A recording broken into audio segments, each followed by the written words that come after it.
está en pantalla completa, doctor. Ah, perfecto. Ya, muy bien. Entonces, muy bien, este es el tema. Vamos a empezar por acá, ¿ya? Lo que buscamos en este capítulo es, uno, vamos a describir todo lo que es el patrón normal del ciclo circadiano de secreción hormonal córtico suprarrenal. Luego vamos a explicar un poco la parte fisiológica en cuanto al mecanismo de acción. ¿Qué efectos son fisiológicos? ¿Qué efectos se ejercen a nivel orgánico, a nivel de diferentes aparatos y sistemas? ¿Listo? Luego vamos a ver los fármacos, obviamente, la administración de fármacos con la finalidad, digamos, de reemplazo hormonal o como antiinflamatorios o con otro fin terapéutico, ¿ya? Y finalmente vamos a ver los antagonistas, ¿ya? Hay fármacos que ejercen un efecto antagónico y que se utilizan sobre todo en algunas patologías neoplásicas, ¿ya? Entonces, ese es el contenido del tema. Y vamos a ir a la primera parte, ¿ya? Son hormonas, los corticosteroides o corticoides, son una variedad de hormonas que son producidas por la corteza suprarrenal, ¿ya? A partir de la molécula del colesterol. ¿Estamos? Entonces, están implicados estos con una variedad de mecanismos llamados fisiológicos, ¿ya? Y esto incluye metabolismo de carbohidratos, proteínas y lípidos. ¿Estamos? Y esto que logra una adecuada fisiología o funcionamiento normal del aparato cardiovascular, músculo estriado, sistema inmunitario, riñones, sistema endocrino y sistema nervioso. ¿Estamos?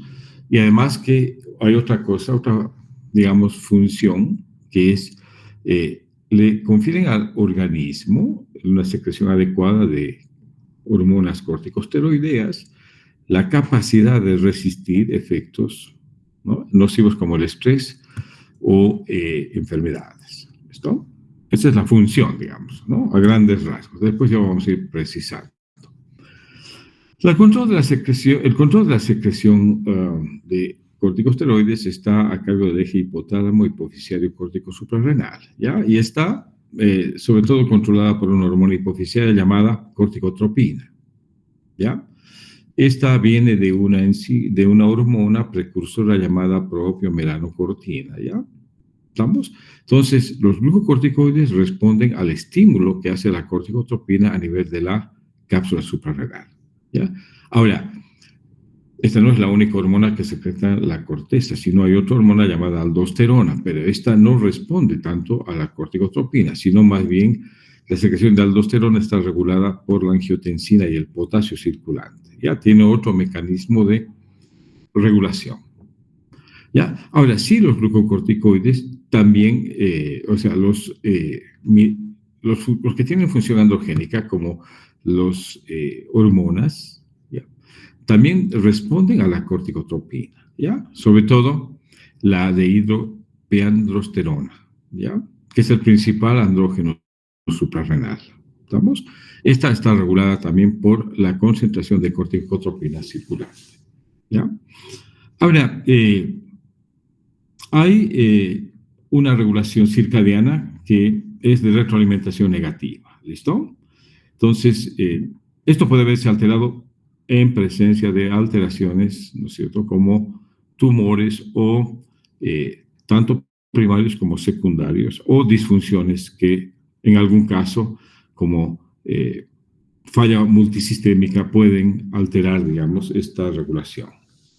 Entonces, lo que vamos a ver ahora es qué glucocorticoides se liberan, qué mineralocorticoides se liberan y qué andrógenos tienen un rol fisiológico en el organismo y que responden a esta regulación hormonal, ¿ya?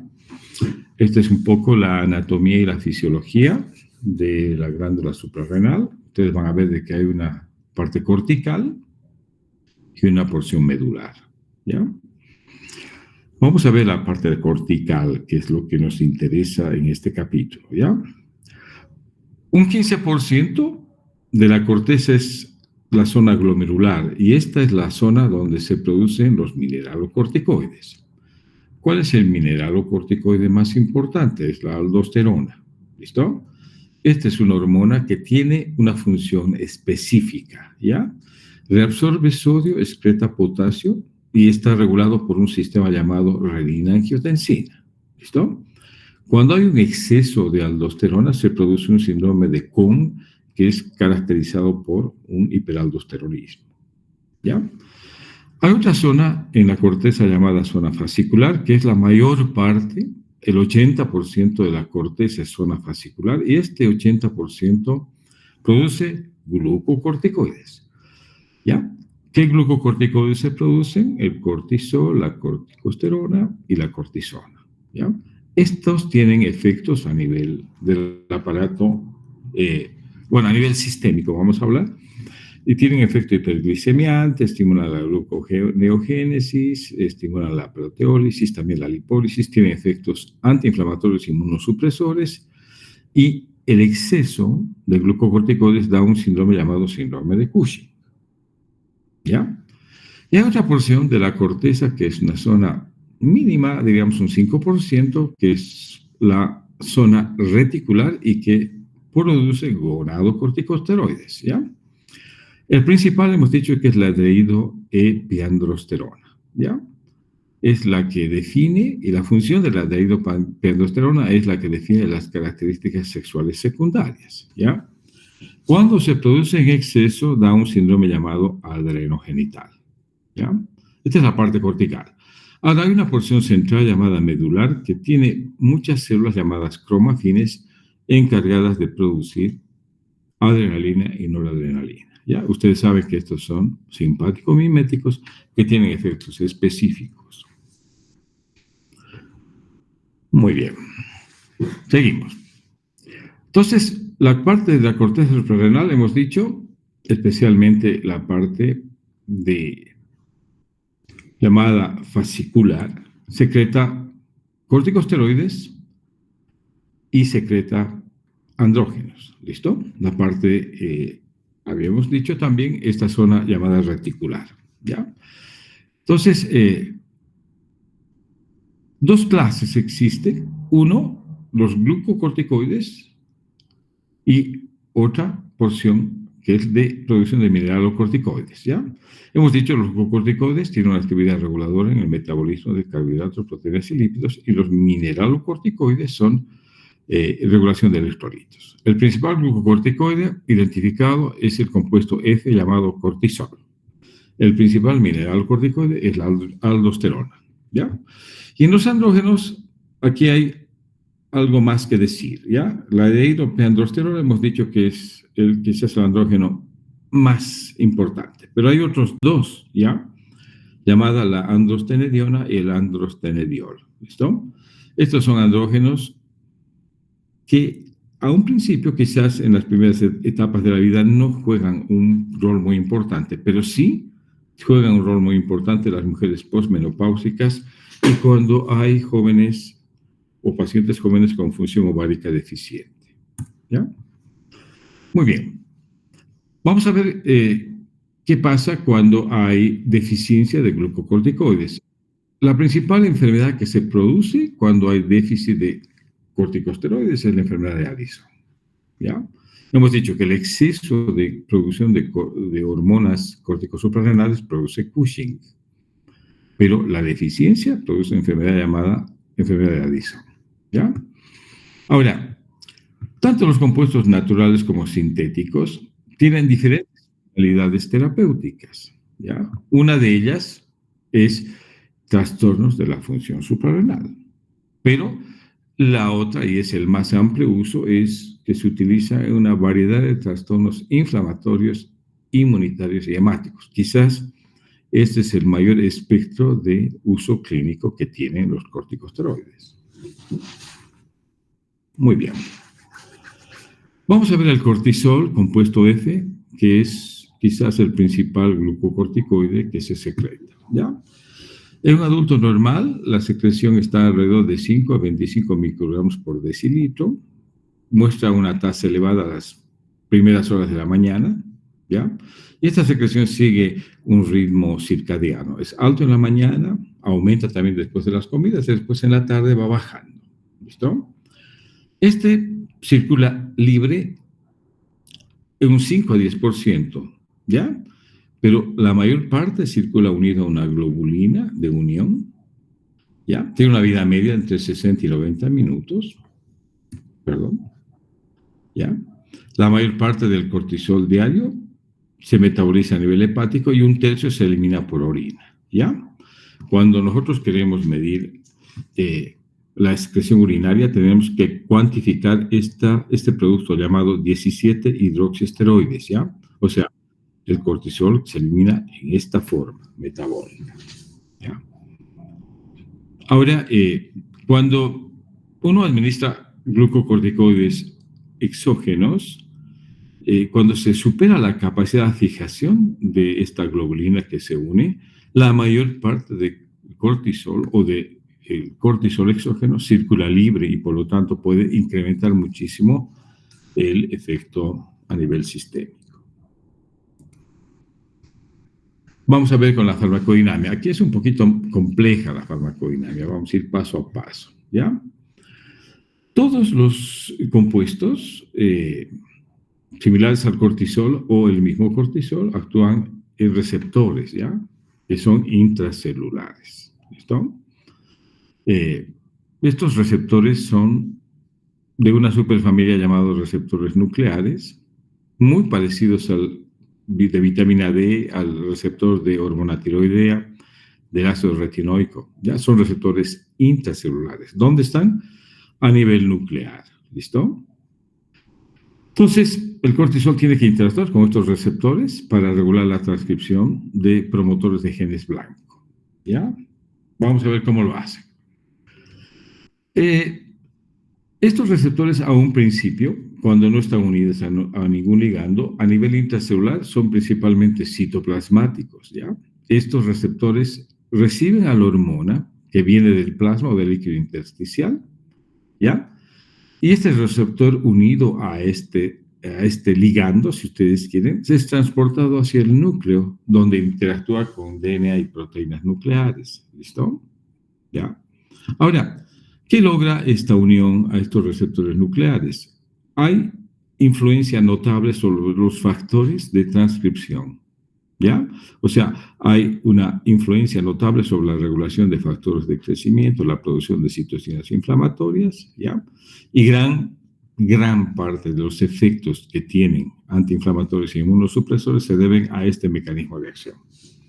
Ya actúa a nivel de receptores nucleares. ¿Listo? Y se han identificado dos tipos de receptores intracelulares. Uno de ellos llamado el GR, que es el receptor de corticosteroides, y el otro que es el MR, que es un receptor de mineralocorticoides. Muy bien. Ahora vamos a ver, aquí está un poquito, vamos a ir con calma, digamos, entendiendo cuáles son los efectos fisiológicos y vamos a ver los efectos metabólicos, los efectos anabólicos, etcétera, etcétera, etcétera. ¿Ya? Empezamos con los efectos fisiológicos. ¿En qué influyen? ¿Ya? Primero, algunos efectos fisiológicos se obtienen de acciones directas, ¿ya? A nivel, en el tejido mismo, ¿ya? Algunos otros efectos se deben a respuestas homeostáticas y otros efectos se deben a efectos permisivos, ¿listo? Por ejemplo, vamos a ver una respuesta homeostática de la insulina y glucagón, ¿listo? ¿Ya? O sea, si bien el efecto fisiológico es que pueden aumentar la liberación de insulina y aumentar la liberación de la glucosa, pero como alteran la captación de la glucosa a nivel celular, hay a veces un aumento de la liberación de insulina, pero paradójicamente hay un aumento de la glicemia, ¿listo? Es un efecto homeostático, ¿listo? Es un ejemplo de efecto homeostático, ¿ya? Ahora, hay otros efectos permisivos. Por ejemplo, cuando nosotros administramos catecolaminas a un paciente asmático que está con broncoespasmo, en presencia del cortisol, la broncodilatación que se obtiene es eficaz en presencia de cortisol, pero en ausencia de cortisol, esta broncodilatación es a veces insuficiente. ¿Listo?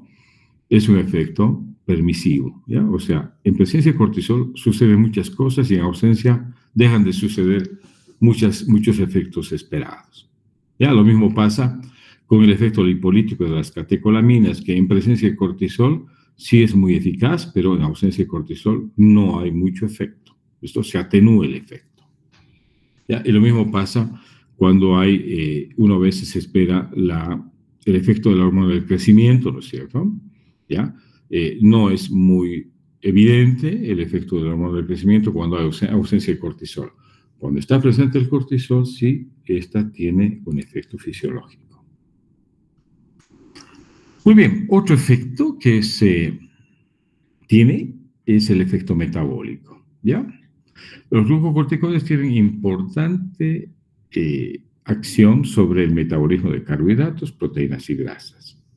Ya, uno de ellos es estimular la gluconeogénesis, ¿ya? A través de la estimulación de estas enzimas que aumentan la gluconeogénesis, ¿ya? También incrementan la liberación de aminoácidos por catabolismo muscular, ¿ya? También hemos dicho, ¿no ven? Aumentan las concentraciones de glucosa y la liberación de insulina, pero inhiben la captación de la glucosa. Por lo tanto, hay aumento de la insulina y aumento de la glicemia, ¿ya? Otro efecto metabólico es que estimulan la lipasa y pueden mejorar la lipólisis. ¿Listo? ¿Ya? Sin embargo, cuando hay un exceso de cortisol puede aumentar el depósito neto de grasa y por lo tanto dar la característica de lo que es el síndrome de Cushing, ¿no ven? La jiba, el exceso de grasa a nivel centrípeto, etc. ¿Ya? Y también se ha visto de que en presencia de cortisol, obviamente, hay un mantenimiento adecuado del aporte de glucosa al cerebro, ¿no? Por lo tanto, las funciones cerebrales son preservadas. Tiene efectos también catabólicos y antianabólicos, ¿ya? A ver, primero, los efectos catabólicos y antianabólicos se ve donde, sobre todo en el tejido conectivo, músculos, grasa periférica y la piel, ¿ya? Ahora, las concentraciones altas de glucocorticoides disminuyen la masa muscular, adelgazan la piel y producen una disminución del tejido conectivo. Esto se ve y es típico en el síndrome de Cushing, ¿ya? Ahora, a nivel óseo, un exceso causa osteoporosis, ¿ya? Es por eso de que hay que tener mucho cuidado cuando se administran por largos periodos de tiempo y sin control, sobre todo, ¿ya?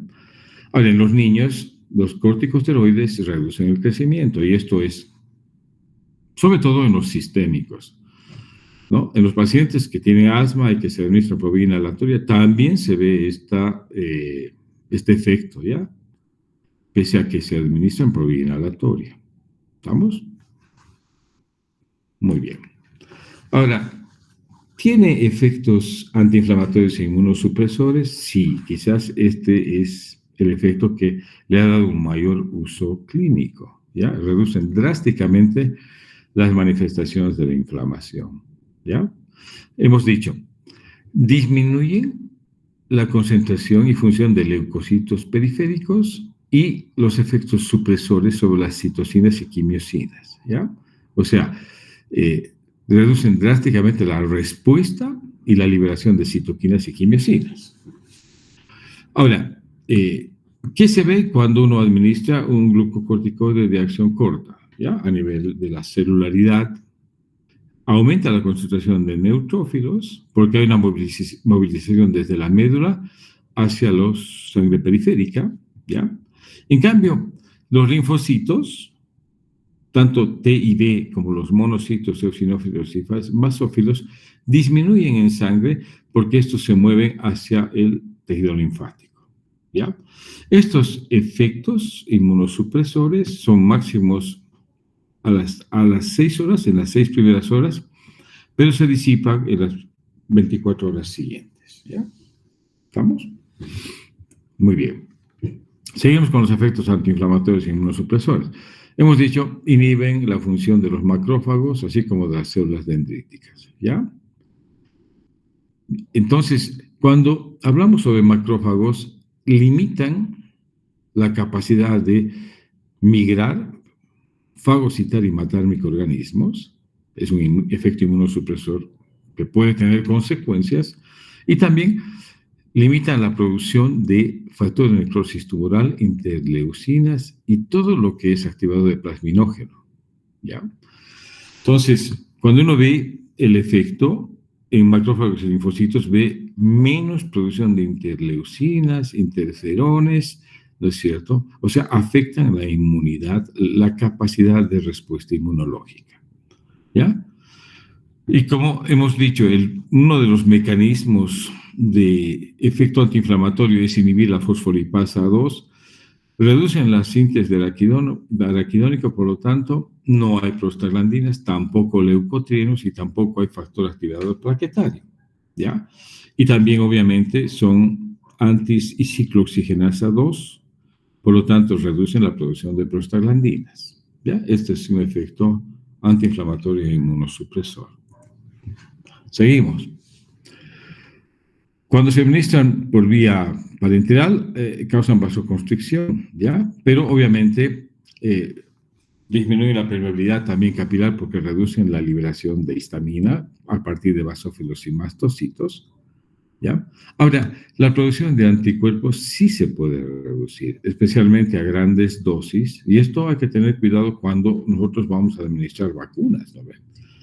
El gran dilema era en el COVID, digamos, cuando habían enfermos o cuando había este tratamiento establecido y salió la vacuna, ¿no es cierto? Obviamente no ibas a vacunar a un paciente enfermo, pero al cabo de qué tiempo de recuperado el paciente se podía vacunar si es que todavía recibía corticosteroides. ¿No? Había esa gran duda, ¿no? Y decía, no, que hay que esperar un tiempo, hay que suspender los corticosteroides y evitar que ¿no?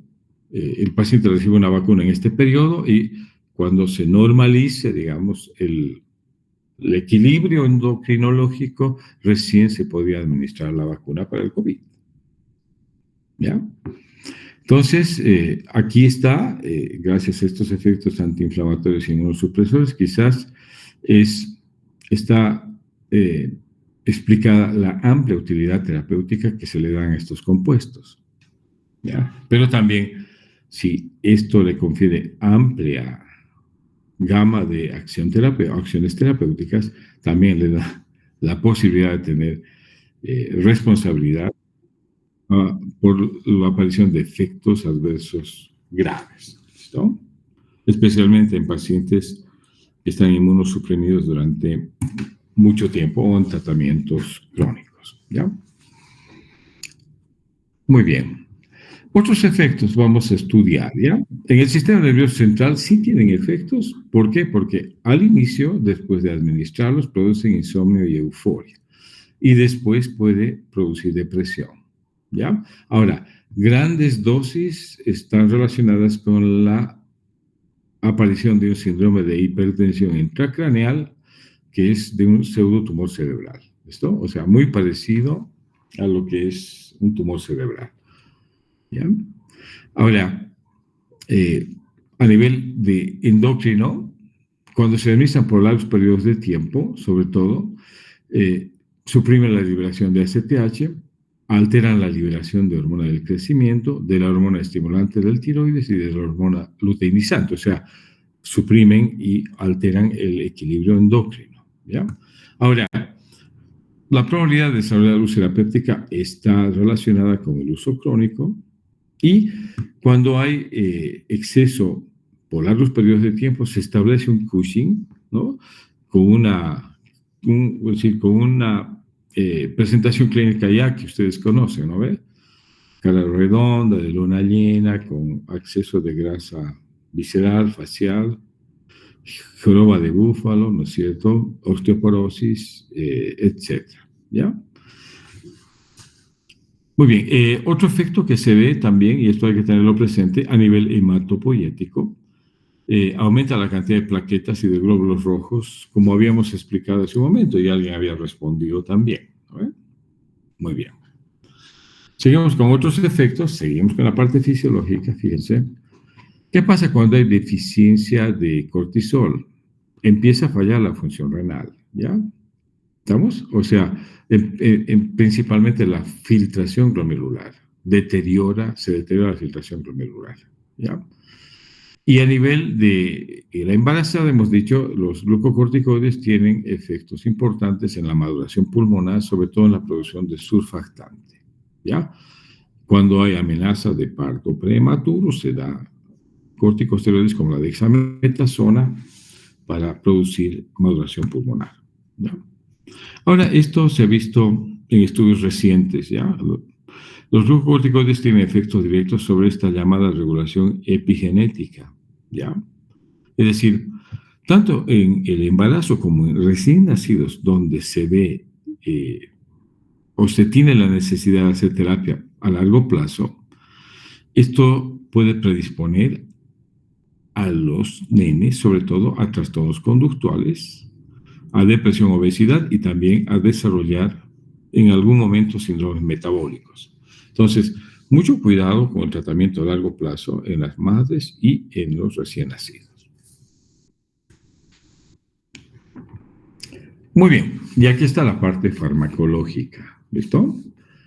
Entonces, hasta acá la parte fisiológica y vamos a entrar ahora a la parte farmacológica. Había que tocar con cierto detalle la parte fisiológica para poder entender qué efectos produciríamos cuando administramos corticosteroides como fármacos y con una finalidad terapéutica, ¿no es cierto? ¿Ya?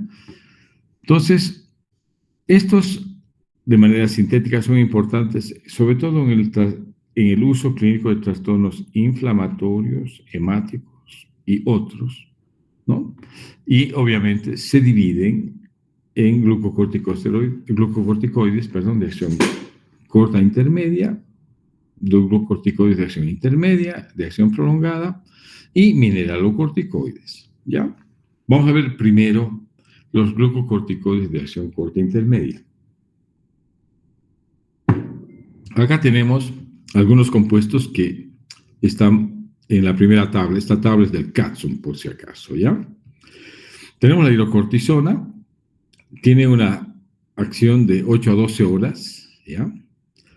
La cortisona, la prednisolona, la metilprednisolona y la meprednisona. Fíjense, casi todos ellos vienen en forma oral, ¿ya? Y algunos vienen en forma tópica y también en forma parenteral, ¿listo? ¿Qué es lo que caracteriza? Es, ¿no es cierto?, la potencia antiinflamatoria. Fíjate, el cortisol tiene en relación acción antiinflamatoria y acción retenedora de sal equivalente, ¿ya? 1 a 1, digamos. La cortisona también tiene una acción de 0,8 antiinflamatoria y 0,8 retenedora de sal. Pero el resto, como la prednisona, la prednisolona, ya tienen mayor potencia antiinflamatoria y un poquito de acción retenedora de sal, ¿ya? Apenas el 0,3. Y en la meprednisona y meprednisolona casi es cero la actividad retenedora de sal y predomina la actividad o la acción antiinflamatoria, ¿ya? Eso en cuanto a los glucocorticoides de acción corta a intermedia, ¿ya? Ahora, cuando hablamos de glucocorticoides de acción intermedia, vamos a ver a tres compuestos, ¿ya? La triamcinolona, la parametasona y la fluprednisolona, ¿ya? Estos casi tienen solo actividad antiinflamatoria, ¿ya? No tienen ninguna actividad retenedora de sal, ¿ya? Triamcinolona, parametasona y fluprednisolona. Cuando hablamos de los glucóticos de acción prolongada, esto es mucho más evidente, ¿ya? Están dos compuestos acá mencionados, la betametasona y la dexametasona. Tienen potencia antiinflamatoria bastante alta y no tienen ninguna actividad retenedora de sal, o sea, no tienen actividad mineralocorticoide. Y vienen también en presentación oral y estable y tópica, ¿ya? Vamos a ver, en cuanto a los mineralocorticoides, hay dos compuestos, ¿ya? Una es la fludrocortisona, ¿ya? Esta sí tiene actividad antiinflamatoria, muy poca, pero sí, sobre todo, tiene actividad retenedora de sal, potente, ¿ya? Y el acetato de desoxicorticosterona, que tiene ninguna actividad antiinflamatoria y eminentemente solo tiene actividad retenedora de sal, o sea, es un mineralocorticoide por excelencia, ¿ya? Esto es importante a la hora de establecer terapéuticas de reemplazo. Esto es reemplazo en situaciones clínicas determinadas. Hasta acá nos estamos llevando bien, o sea, ¿está bien la explicación? ¿Alguna pregunta? ¿Alguna duda? Pues lo que no quiero es de que me entren en sueño profundo, ¿no es cierto? Yo tengo aquí algunos alumnos, los conozco, son campeones, ¿no? Para agarrar sueño y para agarrar viajes, ¿no es cierto? Y lo malo es que han aprendido a dormirse con los ojos abiertos, ¿no ven? ¿Estamos bien? Kimer Velasco, ¿estás por ahí? Sí, doctor. Constanza, Amonsabel, ¿Y ¿ah? qué tal, doctor? ¿Todo Sí, bien? desde allá, desde el más allá, ¿no es cierto? ¿Ya? Ariana, Grudy, ya, bueno. Todo bien, doctor. Todo bien, excelente. No se me vayan todavía, ¿ya? Vamos a avanzar Sí, un doctor. poquito más, porque yo los conozco, ustedes son pues campeones, ¿no es cierto?, del sueño. Ya, muy bien. Vamos a ver las preparaciones disponibles, ¿ya? Muchos de estos vienen en forma intravenosa e intramuscular. Vamos a dar algunos ejemplos: la beta, la dexametasona, la hidrocortisona, la metilprednisolona y la prednisolona vienen por vía parenteral, ¿ya? Muchos de estos vienen en forma inhalatoria, sobre todo en el asma bronquial y en bueno, aquí la EPOC no tiene nada que ver, ¿no? La EPOC no responde a corticosteroides, pero sí el asma, ¿ya? Aquí están la beclometasona, budesonida, ciclesonida, flunisolida, fluticasona, mometasona y triamcinolona. Estos se administran por vía inhalatoria, vienen en dispositivos de liberación prolongada o a veces dispositivos secos con dosis medida, ¿ya? Ahora, por vía oral también hay, ¿no es cierto?, estos tres compuestos, ¿listo? Y algunos otros vienen por vía tópica, sobre todo en afecciones dermatológicas, ¿ya? Y algunos vienen en forma intraarticular, ¿listo? Sobre todo para las disfunciones inflamatorias producto de inflamación crónica de articulaciones. Muy bien. Muy bien, ahora vamos a ver algunos usos de los corticosteroides en trastornos endócrinos, ¿ya? Quizás, ¿para qué sirven? Para la insuficiencia adrenocortical, ¿ya? Y vamos a hablar de la insuficiencia adrenocortical crónica, llamada enfermedad de Addison, ¿ya? ¿Por qué se caracteriza esta enfermedad? Hay pérdida de peso, hiperpigmentación de la piel, fatiga, debilidad, ¿ya? Y trastornos del metabolismo de la glucosa durante el ayuno. Estos pacientes se pueden descompensar muy fácilmente con cualquier estímulo nocivo, ¿ya? Y pueden llegar a entrar en shock e incluso pueden llegar a morir, ¿ya? Entonces, ¿qué es lo que se hace con este tipo de pacientes? Primero, hacer un diagnóstico correcto y inmediatamente luego administrar hidrocortisona, ¿ya? Estos pacientes tienen una severa disminución o hipofunción adrenocortical, por lo tanto hay que darles suplementos de hidrocortisona de 20 a 30 miligramos diarios, ¿ya? Sobre todo en periodos donde hay estrés, ¿ya? Ahora, si bien la hidrocortisona tiene un poco de actividad mineralocorticoide, no es suficiente. Se debe complementar el tratamiento con fludrocortisona, ¿ya? En este caso, asociar la hidrocortisona y la fludrocortisona para mantener el equilibrio hidroelectrolítico, ¿ya? Ojo, en estos pacientes addisonianos no funcionan los glucocorticoides de acción prolongada, ¿ya? No se deben administrar. Vamos a hablar de otra insuficiencia adrenocortical, que es la insuficiencia adrenocortical aguda. La crónica es Addison, la aguda no. Ahora, cuando se sospecha la presencia de esta afección, hay que administrar inmediatamente hidrocortisona parenteral, ¿ya? Y les digo, no es suficiente, tiene actividad mineralocorticoide, pero no es suficiente. Hay que en algún momento asociar a esta hidrocortisona la fludrocortisona, ¿ya? Sobre todo después de 5 días Cuando la dosis de hidrocortisona ya se ha bajado a 50 miligramos diarios, recién se puede administrar fludrocortisona. ¿Estamos? Entonces, ese es el manejo principal, digamos, en trastornos endocrinológicos. Muy bien. ¿Estamos bien? ¿Sí? Sí, doctor. Muy bien. Bueno, avanzaremos unas 2 a 3 diapositivas más, para que, bueno, podamos tener mañana un reencuentro y seguir con el tema, ¿no? Con atención, sobre todo lo que necesito es que me atienda. Ahora, otro uso clínico es un trastorno llamado la hiperplasia suprarrenal congénita, ¿ya? Hay defectos de síntesis de cortisol, sobre todo en algunos embarazos de alto riesgo, y los fetos tienen que protegerse de alguna manera administrando corticosteroides de acción prolongada a la madre, sobre todo dexametasona, ¿ya? Se puede administrar a la madre o, si bien el trastorno pasó desapercibido, se puede administrar a los bebés también, ¿ya? Se puede dar corticosteroides, la hidrocortisona, más soluciones electrolíticas apropiadas, ¿ya? Lo que se recomienda es la preparación intravenosa de hidrocortisona para estabilizar y luego asociar la fludrocortisona como principal mineral o corticoide. ¿Listo? Entonces, la hiperplasia suprarrenal congénita es otra indicación de la administración de hidrocortisona más fludrocortisona.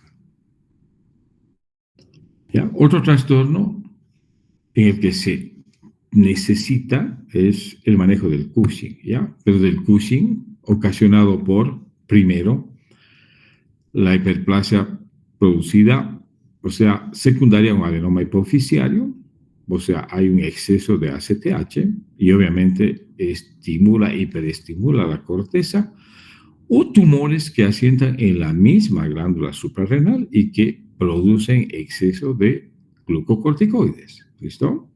Ahora, ¿dónde entran, si hay exceso de glucocorticoides, dónde entra la terapia de reemplazo hormonal, ¿no es cierto? Cuando hay tumores, tanto adenomas hipoficiarios como tumores a nivel suprarrenal, hay que operarlos, ¿no es cierto? Hay que hacer la extirpación quirúrgica. Y aquí entran, ¿no?, recién el uso de estos compuestos. Cuando se extirpa quirúrgicamente tanto un adenoma hipoficiario o un tumor de la corteza suprarrenal, se deben administrar recién grandes dosis de cortisol durante y después de la cirugía, ¿ya? Como terapéutica de reemplazo. ¿Estamos? Bueno, y aquí vamos a quedar. Muy bien, ¿alguna pregunta? Y mañana continuamos, ¿ya?